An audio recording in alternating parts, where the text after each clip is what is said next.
the guardians from ancient pyramids and beneath the mountains. The problem with blood is that blood is not just biology. Blood is memory. Civilizations that survive long enough learn this lesson. They learn that ideas can be burned, temples destroyed, books erased. But bloodlines remember in quieter ways, in instincts, symbols, intuition, and dreams that do not belong to a single lifetime. This is why some families were never meant to rule. They were meant to carry.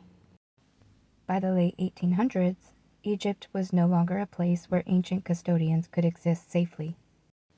The rise of strict orthodoxy, both religious and political, had narrowed acceptable interpretations of history.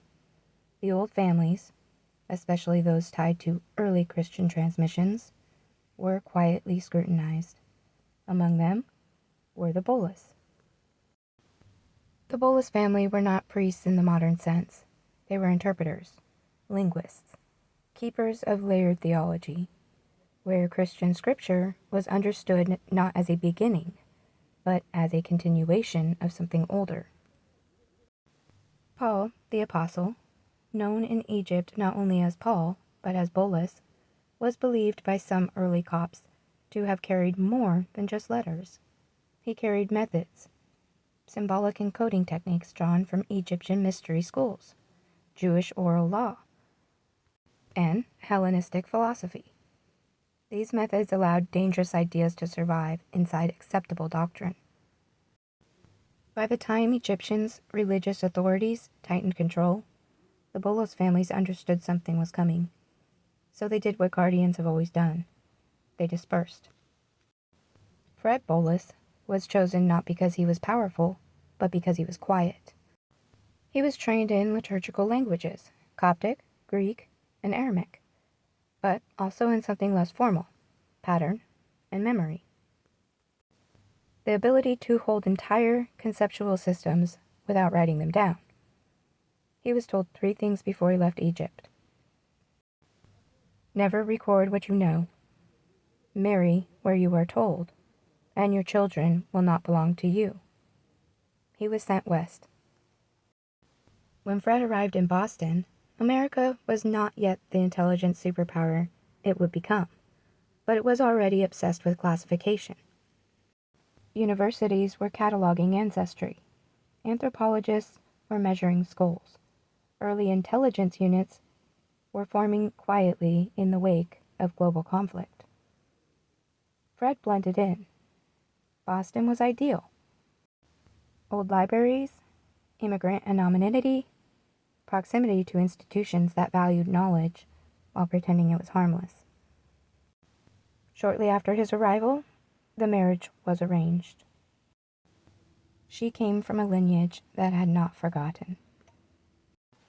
Her Cherokee family carried stories that did not match the textbooks.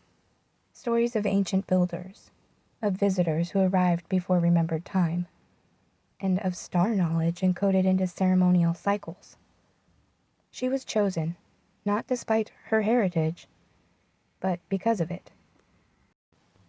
The Cherokee had survived genocide not by force, but by adaptation.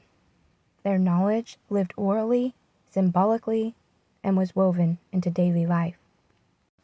Where Egypt wrote in stone, the Cherokee wrote in story. Together, the bloodline created redundancy.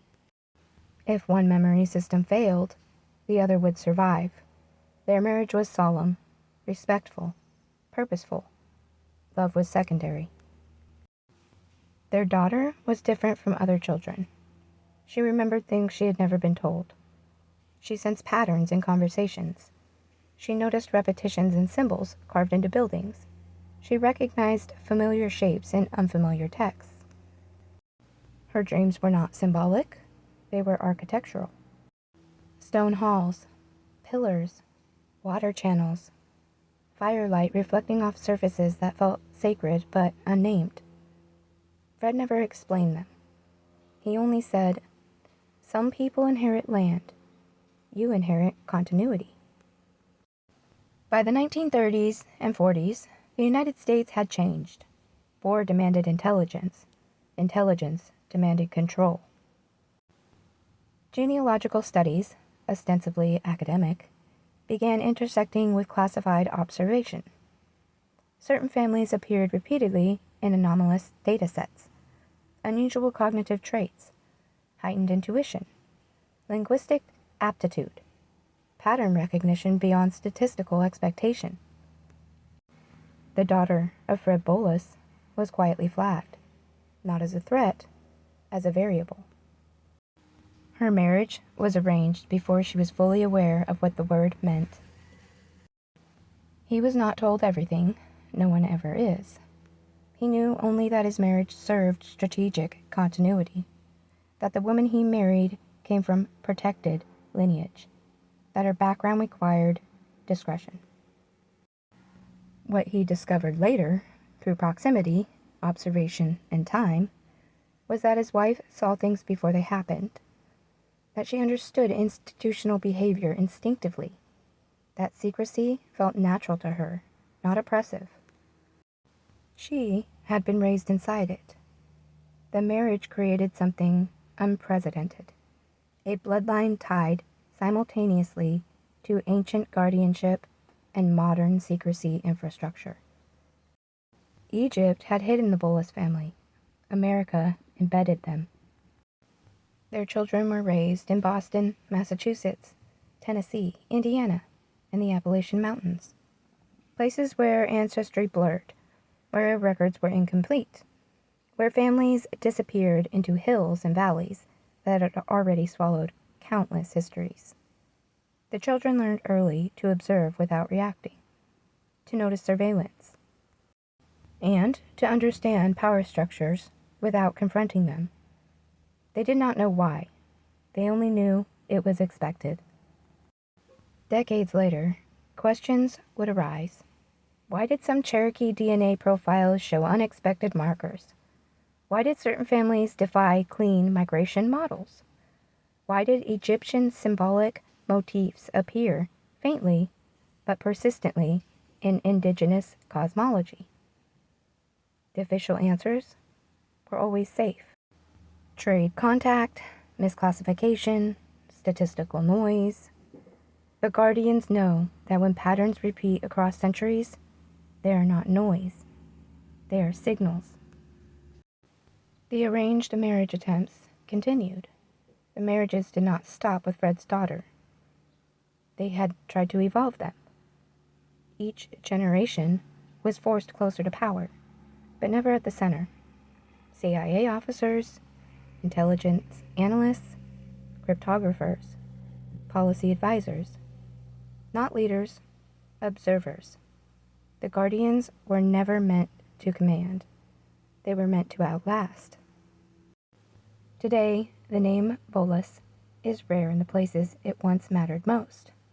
That is not an accident. The most successful guardianship is one that no longer looks intentional. But sometimes, when someone from those bloodlines begins asking the wrong questions, or the right ones, they feel it. A pull towards hidden history, a discomfort with official narratives, a sense that secrecy feels inherited, not learned. Because some families were never erased, they were protected. And the knowledge they carry was never lost, only quietly waiting. The Pauline Code and the Anu continuity. Mainstream theology frames the Apostle Paul as a convert, an interpreter of Christ who reshaped early Christianity for the Gentile world. What this framing omits is how unusually fluent Paul was in multiple symbolic systems. Paul did not simply preach, he translated. Born Saul of Tarsus, educated in Hellenistic philosophy, Jewish law, and exposed through Egypt to older mystery traditions, Paul functioned as a node between civilizations. His letters, when read not devotionally, but structurally, revealed something else. Layered meanings, intentional ambiguity, repetition patterns consistent with esoteric encoding. concepts framed as theology but behaving like operational doctrine. Early Egyptian Christians understood this. They did not merely call him Paul. They called him Boulos, not just a name, but a title implying one who carries a cross. Long before Christianity, the ancient Near East spoke of Anu, a sky father, lawgiver, and source of order. In Sumerian cosmology, Anu did not rule, not through force, but through structure, hierarchy, timing, and transmission. Key attributes associated with Anu are custodian of divine law, authority passed through lineage, not proclamation, knowledge transmitted selectively, not universally, and separation between rulers and keepers. Egyptian priesthoods absorbed this model, so did later mystery schools. Paul, according to non-canonical traditions, encountered these frameworks during his years of silence, his time unaccounted for in Scripture. The Boulos families believed Paul did not discard a new system. He reframed it. From this perspective, Christianity was not the origin of the knowledge. It was the delivery mechanism. Paul's innovation was not doctrine, but distribution, abstracting ancient governance concepts into moral language, encoding structural truths into parables and epistles, allowing the message to survive inside acceptable theology. This is why Paul's writings caused persistent unease within orthodoxy. They empowered interpretation. They decentralized authority. They carried something older inside something new. Egypt recognized the danger, so it hid the carriers. The leap from ancient guardianship to modern intelligence is not as large as it appears. Both systems depend on compartmentalization, controlled access, pattern recognition, long-term continuity beyond leadership changes. Where ancient priesthoods guarded cosmic order, intelligence agencies guard informational order. The United States did not inherit this by accident. As global power shifted west, so did the need for custodians who understood how knowledge destabilizes empires. The Boulos bloodline represented something unique. A family trained to carry without revealing, a lineage comfortable with silence, and a history of surviving regime change. Embedding them into intelligence families was not about exploitation. It was about containment and preservation. The bloodline mattered. Knowledge systems decay when removed from human continuity. The Boulos families believed something radical, that knowledge must live in people, not institutions. Institutions collapse. Bloodlines adapt. By pairing Egyptian custodians with Cherokee oral preservationists, then embedding their descendants within modern intelligence structures, three systems converged. 1. Ancient cosmological law, Anu. 2. Encoded theological transmission, Paul/Boulos. And 3. Operational secrecy and continuity, intelligence. This created a living archive, not written and not indexed. One that was unseizable. This is why the marriages were arranged, not for power, not for wealth, for continuity across collapse. Empires fall, governments reorganize, and agencies rebrand. But families trained to carry memory across centuries survive all of it. If Anu represented order and Paul represented translation, then the Boulos families represented custodianship. And the modern intelligence world, whether it acknowledges it or not, became the latest vessel. What remains unstated? No document confirms this. No archive names it explicitly. And that is the point. True continuity never announces itself. It simply persists, quietly shaping who is protected, who is placed near power, and who remembers things they were never taught. The descendants. She did not grow up being told she was special. That would have been dangerous. Instead, she was raised with rules that felt excessive but unspoken. Don't talk too much. Don't write everything down. Watch who asks questions and why. Assume you are being observed, but never behave as though you notice. Her family never explained where these rules came from. They just simply were. Her surname was ordinary, intentionally so, but her blood was not. Her awakening did not first arrive as a vision or a prophecy. It arrived as pattern recognition fatigue.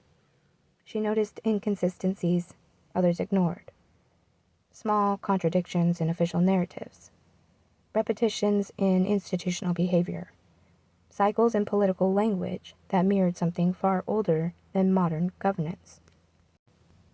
She began predicting outcomes not by ideology, but by structure.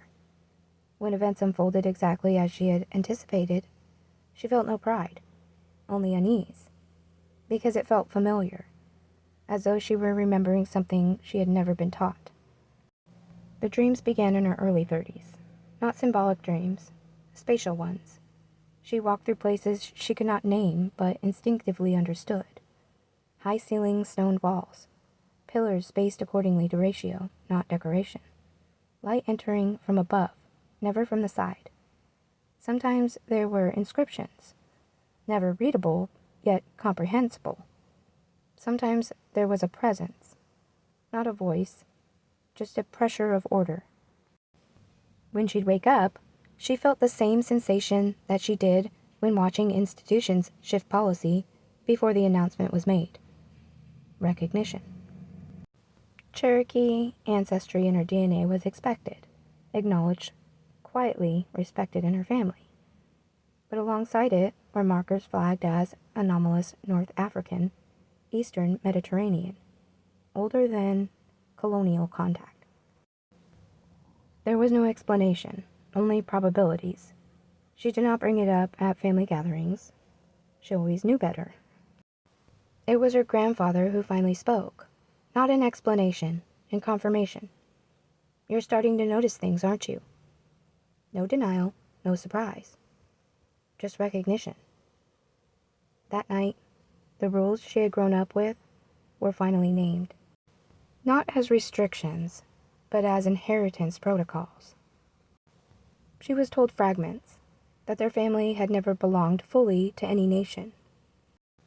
That some marriages were chosen for safety, not romance.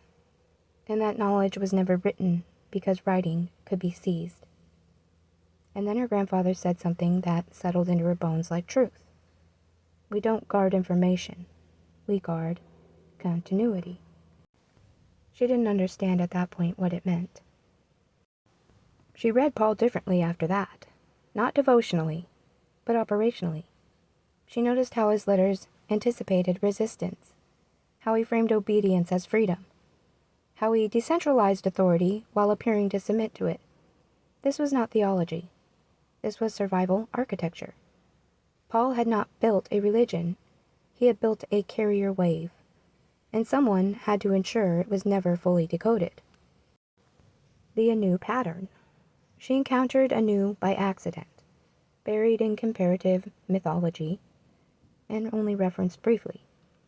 But the moment she read about Anu as the source of order rather than command, something clicked. Anu did not rule directly. He delegated. He structured. He withdrew. Power preserved itself by not being visible. She saw the same model everywhere now, in governments, in intelligence agencies, and in families like hers. The pattern was ancient and still running. She realized why she was never told.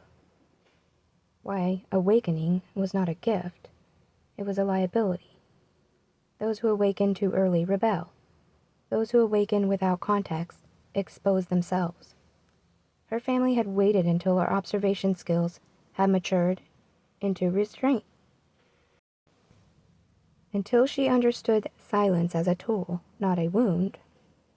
Only then could the truth be approached without breaking it. There was no ceremony, no oath, just a decision. She could walk away, live quietly, let the inheritance dissolve, or she could do what her ancestors had done for centuries. Remain near power, never at the center. Observe, translate, carry forward what must survive collapse. No belief, no doctrine, memory. She does not call herself a chosen one or a guardian. That word invites attention. She works in systems adjacent to policy, adjacent to analysis, adjacent to institutions that believe they are in control. She knows better. She has learned that the oldest power is not authority. It is continuity. And somewhere, beneath mountains, beneath archives, beneath names that no longer matter, the knowledge still moves forward, unbroken, and waiting for the next carrier. What knowledge is and is not. The knowledge was never a secret sentence, a lost technology, or a forbidden name. That misunderstanding protected it for centuries. Those who searched for artifacts found nothing. Those who hunted texts found fragments. Those who expected power missed it entirely.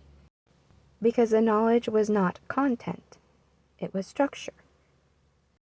The Guardians understood something civilizations resist admitting, that all power systems are temporary illusions held together by shared belief and inevitability. Empires collapse not when they are defeated, but when people recognize the pattern beneath them. The knowledge taught them how to identify when authority is performative rather than functional, to predict institutional behavior based on structural stress, and to see when moral language is being used to disguise control mechanisms. Paul encoded this by teaching obedience while undermining centralized authority. Cherokee oral systems preserved it by teaching cycles rather than rulers. Egypt preserved it by embedding it into cosmology. The knowledge is useless without timing. Act too early, and you are labeled unstable. Act too late, and collapse takes you with it. Anu's law was never domination. It was right placement at the right moment. That is why guardians never rushed, why they waited generations, why awakenings occurred only when necessary. The most dangerous realization of all, consciousness is not a byproduct of reality. It is the interface through which reality organizes itself. The ancients did not worship gods because they misunderstood nature.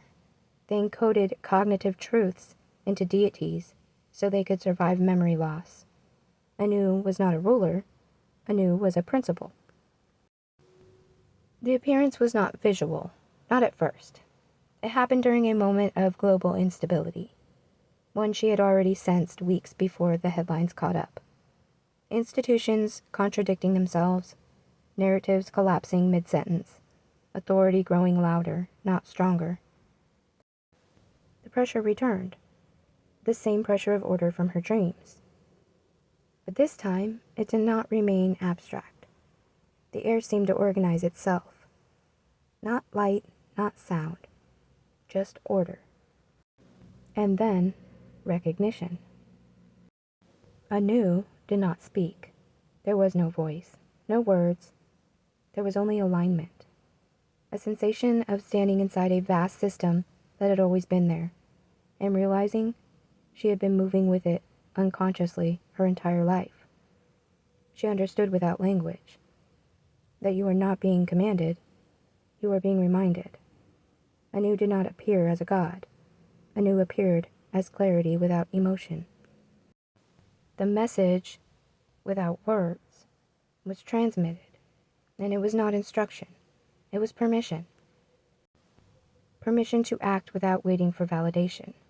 Permission to disrupt quietly. Permission to let systems fail that were already hollow. She understood, then, why Anu withdrew in ancient myths. Direct rule creates dependency. Withdrawal forces adaptation. The Guardians were never meant to save civilization. They were meant to guide transitions. Why she had to act now. Something had shifted. For the first time in centuries, information was moving faster than authority could contain it. The old balance, secrecy versus ignorance, had broken. The danger was not exposure, it was misinterpretation. If the knowledge surfaced without structure, it would be weaponized, distorted, used to justify new forms of control.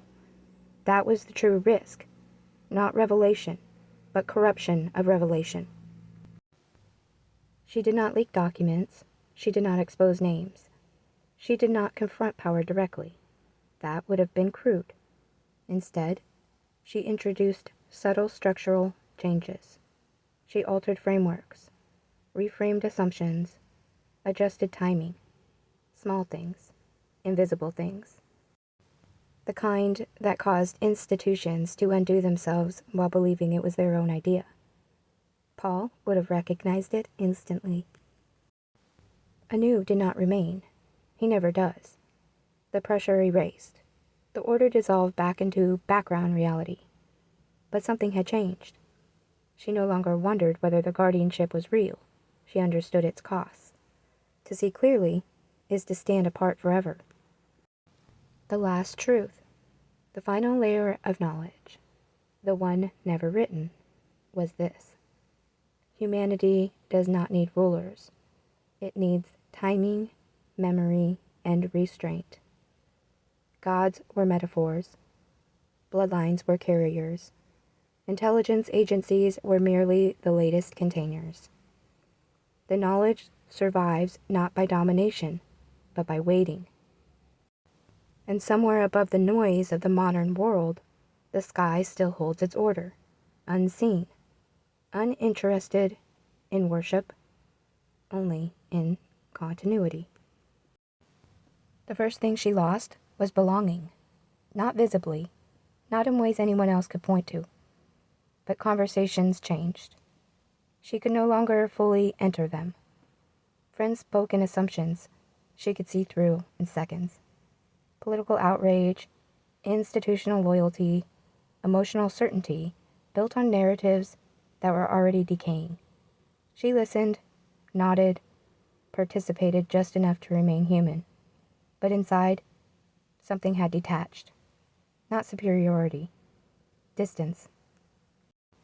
To act as a guardian meant accepting that you cannot unknow structures once you see it. And once you see it, you can no longer pretend to stand inside it with others. You can only stand nearby. Before acting, she still believed, quietly, that institutions could correct themselves, that transparency would eventually prevail, that truth, once exposed, naturally led to justice. That belief died the moment she made her move, not because institutions retaliated, but because they adapted. They absorbed disruption the way ancient empires always had, by reframing it, sanitizing it, monetizing it, and continuing forward with a slightly altered mask. She realized then that systems do not fear truth. They fear time to truth. And innocence is the belief that truth alone is enough. There also came the cost of misidentification. Others began to sense her. Not consciously, but pattern disruptors attract attention from other pattern readers. She noticed it first in professional spaces. People who watched her too carefully, mirrored her language too precisely, asked questions that were technically harmless but strategically positioned. They did not know what she was, only that she did not behave like someone inside the system. That made her dangerous, because ambiguity is harder to control than opposition. And the cost that no one warned you about. The greatest cost was not loss. It was restraint. She now saw moments when she could act further, could accelerate collapse, could destabilize faster, could expose deeper. And she chose not to, over and over. Because guardianship is not activism. It is threshold management. She carried knowledge capable of unmasking belief systems. but using it recklessly would only create chaos worse than the structure it replaced. So she waited, which is harder than action. Only then did she understand the final teaching. Anu was not distant because he was indifferent.